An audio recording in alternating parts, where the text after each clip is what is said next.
Saudara, terima kasih Anda masih bersama kami di Kompas Sosial. Kita masih ada di sesi dialog. Saya masih bersama dengan Bapak Herman, Wakil Direktur Kopal Indonesia, dan juga di ujung telepon masih bersama dengan Ketua Banggar DPRD Sulsel, Bapak Hois Bahtiar. Pak Hois, setelah ini apa tahapan selanjutnya dari penggodokan PP ini, Pak? Ya, seperti yang saya jelaskan tadi, Puspa, bahwa sebenarnya sudah hampir rampung. Tahapnya sekarang adalah konsultasi ke Kemendagri, Biro Otonomi Daerah. Nah, saat ini kami lagi tunggu kapan kami diterima.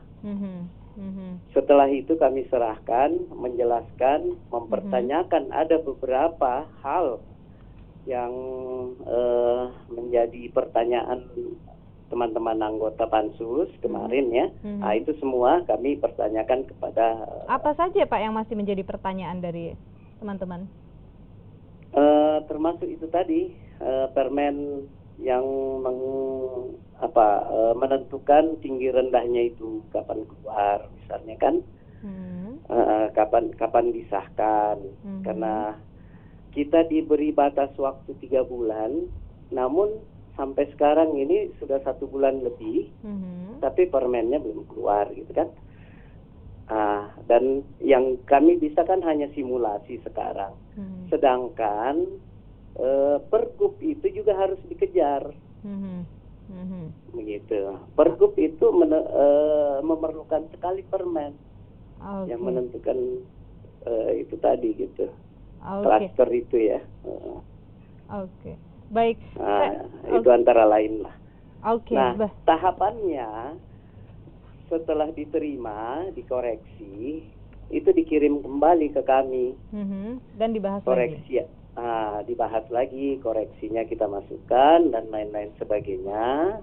Setelah sesuai dengan hasil konsultasi itu, baru disahkan di paripurna. Baik. Saya ingin ke Pak Herman dulu.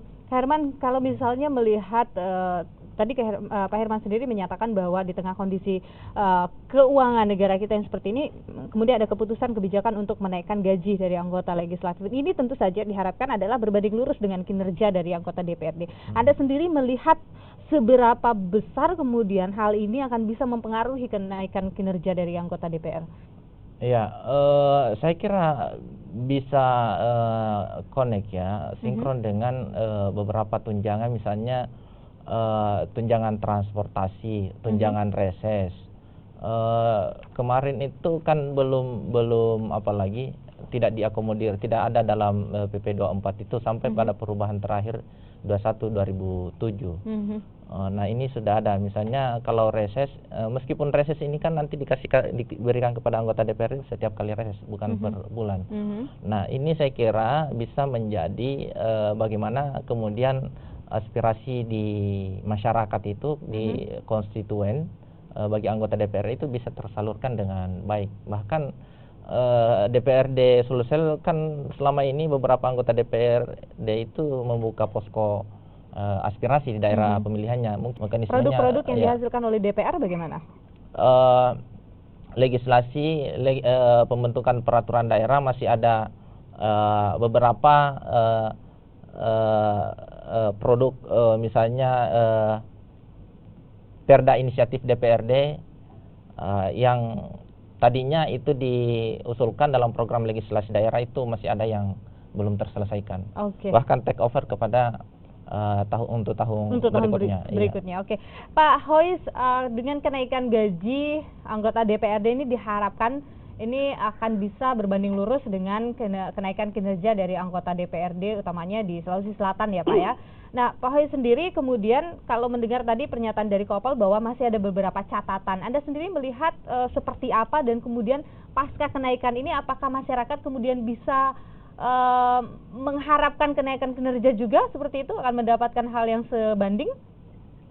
Iya, tentu itu ya. Namun begini deh, mungkin begini, ke Adek Herman, yang saya harapkan itu penilaian jangan DPR secara keseluruhan, harusnya itu orang per orang, karena memang ada yang kinerjanya rendah, ada yang sedang, ada yang tinggi gitu. Tidak bisa diratakan kami gitu.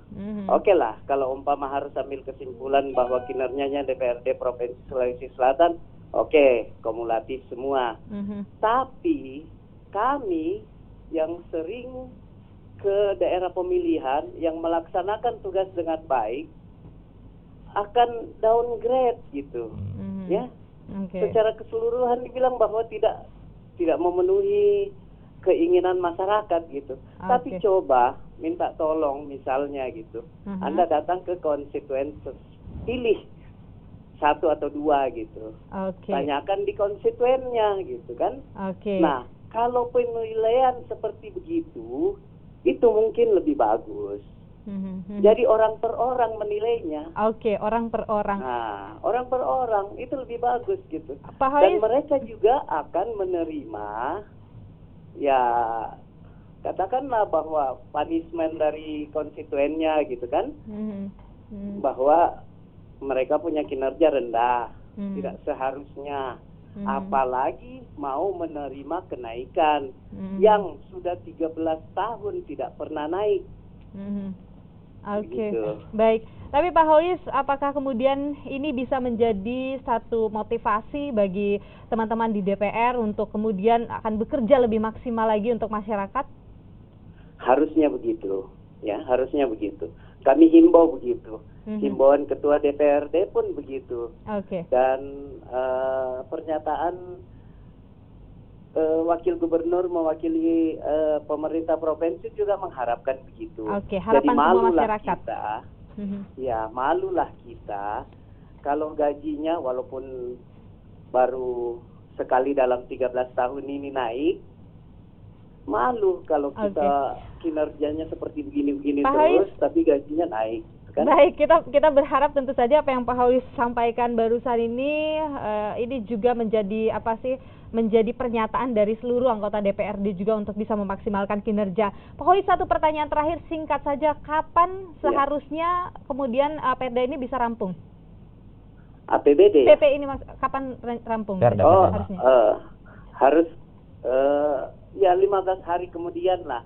Jadi gini, ketentuannya setelah kami konsultasikan, ada atau tidak ada, selamat-lamatnya 15 hari itu tidak ada jawaban, itu kami bisa sahkan.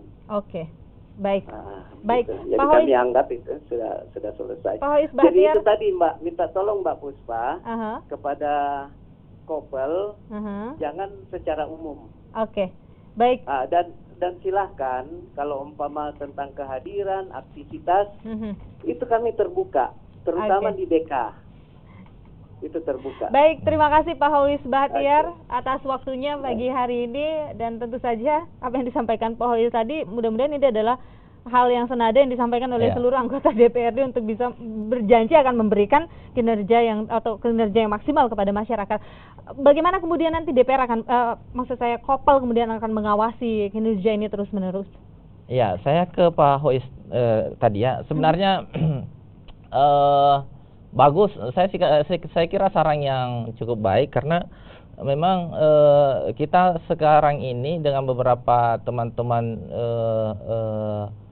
yang bekerja untuk pemantauan legislatif maupun baik di DPR maupun di DPRD Kabupaten Kota, beberapa koalisi lagi menyusung sebuah instrumen bagaimana kinerja mengukur kinerja anggota DPRD, karena saya kira harapan Pak Hois tadi untuk kinerja orang per orang itu sangat penting karena banyak memang dari sekian banyak anggota DPRD ini tuh tidak bisa kita apalagi mengeneralkan bahwa si A itu kinerjanya baik dan si B. Tapi saat ini ada catatan seperti itu dari Kopel orang iya, per orang? beberapa kita setiap tahun Kopel itu mengeluarkan bahkan membuat Kopel Award.